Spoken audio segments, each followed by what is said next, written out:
সম্মানিত ভিউয়ার্স, আসসালামু আলাইকুম। আজকে আপনাদের দেখাবো এমন একটা ভিডিও, দেখেন কই মাছ কীভাবে উঠতে আসে। কালবৈশাখী ঝড় আসলে আকাশে ডাক দেয়, ডাক দিলে বিভিন্ন পুষ্করণী থেকে কীভাবে কই মাছ উঠে দেখেন। মাছগুলো কিলিবিলি কিলিবিলি করতে আছে, অসাধারণ। দেখেন টিপ টিপ বৃষ্টি পড়তে আছে, অনেকে কই মাছ টোকাইতে আছে।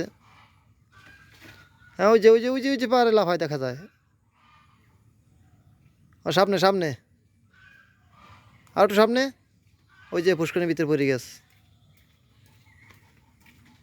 দেখতে থাকেন ভিডিওটা ভালো লাগলে লাইক কমেন্ট শেয়ার করে দিবেন।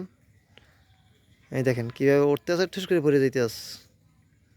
সাধারণ একটা ভিডিও নিয়ে আসলাম আপনাদের মাঝে। এই দেখেন কি পরিমাণে কই মাছ উঠতে আছে। এই দেখেন অভাব নাই কই মাছের। আকাশে শুধু বজ্রপাতের ডাক আসলেই হয়েছে, তাহলে কই মাছ আর পুষ্করণীর থাকে না, সব ওভার উঠে যায়। দেখেন কি পরিমাণে কই মাছ। ধন্যবাদ সবাইকে ভিডিওটা দেখার জন্য।